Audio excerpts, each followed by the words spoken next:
हाँ जी, तो हमारा आज का लास्ट पेपर था आपका सीएमए इंटरमीडिएट का, बोथ ग्रुप वालों का भी और ग्रुप 2 वालों का भी। सब्जेक्ट का नाम है मैनेजमेंट अकाउंटिंग और जो हमारी प्रथा है आपको same day MCQ solution provide करने की, उसी को आगे बढ़ाते हुए अब हम करते हैं मैनेजमेंट अकाउंटिंग के एमसीक्यू सॉल्यूशन। जल्दी से सारे बच्चे बताएंगे कि आपका आज को पेपर जो है कैसा लगा। ओवरऑल एमसीक्यू ज्यादा आसान थे, डिस्क्रिप्टिव पार्ट ज्यादा आसान थे और ये हम आपको एमसीक्यू सॉल्यूशन जो है टेलीग्राम पे प्रोवाइड कर देंगे। सभी बच्चों को बता दूं, एक इन्फॉर्मेशन है कि 50% क्लासेस का जो ऑफर है वो वैसे तो आज तक वैलिड है, मुझे नहीं पता इस वीक के लिए वो और ज्यादा एक्सटेंड होगा या नहीं होगा। तो जिन भी बच्चों को क्लास चाहिए ग्रुप 1 या ग्रुप 2 की, जरूर जाके क्या नाम है, जो आपके पास नंबर है टेलीग्राम जो नीचे गिवन हुए, सभी में जाके एक बार आप चेकआउट कर सकते हैं। तो सर फटाफट से आप आंसर बता दीजिए, वेट मत कराइए। और क्या आज रात को लाइव होगी? तो हाँ, आज रात को लाइव होगी, टाइमिंग में अपडेट कर दूंगा, कल सारे बच्चों ने बोला था।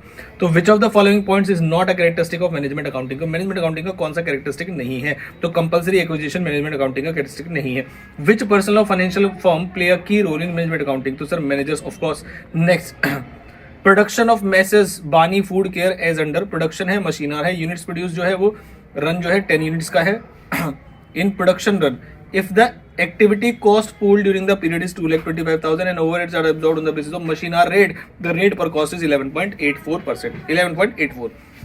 ABC costing is an item of which of the cost measurement? तो सर कॉस्ट ऑब्जेक्ट का है।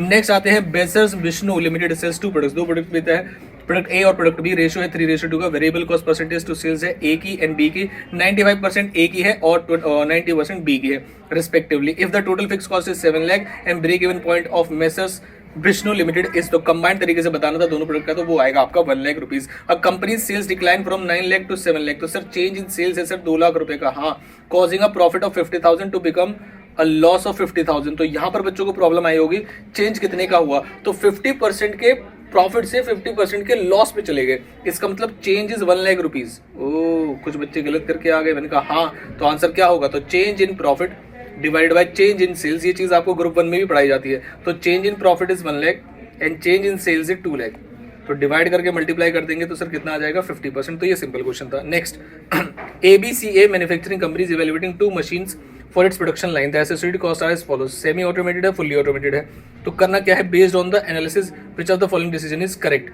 The semi automated machine should be chosen if the expected production run is 2500 units. तो सर ए आंसर जो है उसका best answer है। Okay, 8th पे चलते हैं। Which of the following is not a method of transfer pricing? तो skimming pricing method transfer pricing के अंदर नहीं आता है। A company's budgeted in actual period, तो ये स्टैंडर्ड कॉस्टिंग का क्वेश्चन है। बजटेड प्रोडक्शन 6000 यूनिट्स की है, बजटेड वेरिएबल को दोनों स्टैंडर्ड है। ये स्टैंडर्ड टाइम फॉर 1 यूनिट, यानी 1 यूनिट को बनाने में 2 घंटे लगते हैं। एक्चुअल प्रोडक्शन 5900 यूनिट्स है। एक्चुअल ओवरहेड्स 1,22,000 है, एक्चुअल आवर्स वर्क इतने हैं। What is the variable overhead cost variance? तो सर कैसे निकलता है वेरिएबल ओवरहेड कॉस्ट वेरिएंस? तो सर कॉस्ट क्या होनी चाहिए थी, यानी OH1, और कॉस्ट क्या हो जाएगी, यानी कि लास्ट वाला OH3। इसके बेसिस पर आप वेरिएबल ओवरहेड्स निकाल सकते हैं। तो मतलब आउटपुट एब्जॉर्ब्ड ओवरहेड्स और लास्ट वाले एक्चुअल ओवरहेड्स के बीच का जो डिफरेंस होता है वो होता है आंसर। तो 4000 इसका आंसर आएगा। Messrs and Store Limited produces 500 units of a product A and 12 hours per unit against the standard hours of 16 per unit. If the standard per hour rate is 48 and actual hour per rate is 52, labor efficiency variance क्या है? मैंने कहा देखो 500 units है product ए की, जो कि 12 hours per unit के अगेंस्ट में स्टैंडर्ड आवर्स जो है 16 रुपए पर यूनिट है। तो सर मेसर्स इंश्योर लिमिटेड ने प्रोड्यूस किए हैं 500 यूनिट्स ऑफ अ प्रोडक्ट ए 12 घंटे में, तो 500 इंटू 12 करेंगे तो ये एक्चुअल एफिशिएंसी आ जाएगी as against standard hours of 16 per unit. तो स्टैंडर्ड आवर्स 16 पर यूनिट का है, तो और आपने 12 में कर दिया, तो पहली चीज तो सर फेवरेबल आने वाला है। तो आंसर या तो 96,000 फेवरेबल आता या 1,04,000 फेवरेबल आता। कैलकुलेशन करोगे तो आपका 96,000 फेवरेबल में आएगा, आंसर फेवरेबल में आएगा। ये आप क्वेश्चन सही बता सकते थे। Next, dash is a budget which is continuously updated by adding a further accounting period when earlier accounting period has expired. तो उसे रोलिंग बजट बोलते हैं, नेक्स्ट रोल ऑन हो जाता है। उसके अंदर division of a company has operating assets of 5 lakh and generates an operating income of 1 lakh. अच्छा, if the company's minimum required operator is 15%, what is the divisional residual income? तो sir 125,000। आगे चलते हैं।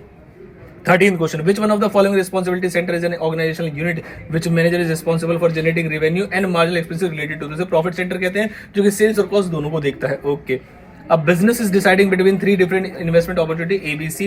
The probability of each option depends upon 4 possible economic scenarios: recession, stability and growth and boom. How many unique payoff value will exist in payoff table in the decision problem? तो sir 12 होगी। Investment projects have following characteristics: expected return है 20 और 10 का, A और B का, और standard deviation है 15 और 9 का। Which project is relatively risky है? तो सर deviation वाला जो प्रोजेक्ट है तो project B, because its coefficient of variance is higher। तो ये वाला आपका आंसर हो जाएगा लास्ट वाले का। ओवरऑल पेपर कैसा रहा जरूर मुझे कमेंट बॉक्स में बताइएगा। और आपको किसी भी क्वेश्चन का अगर आंसर चाहिए डिस्क्रिप्टिव पार्ट में, जो आपको लग रहा है कि सर समझ में नहीं आ रहा इसका फाइनल आंसर क्या होगा, तो आप कमेंट कर सकते हैं और आपको फुल पेपर का सॉल्यूशन मिल जाएगा। हालांकि फुल पेपर के सॉल्यूशन को वैसे इग्नोर करना चाहिए। आपके जैसे भी एग्जाम्स गए हैं, अब आप थोड़ा सा ब्रेक मोड में चले जाइए और अपना रिलैक्स कीजिए। लाइव होगा 10 बजे, तो मैं आपको वहां पर मिलूंगा और कोई भी आपकी क्वेरीज होंगी ग्रुप 1 से रिलेटेड, ग्रुप 2 से रिलेटेड, सारे आपके क्वेश्चंस के जवाब वहां पर दिए जाएंगे। जरूर करिएगा और नीचे टेलीग्राम वगैरह है उसे फॉलो कर लीजिएगा। Thank you so much.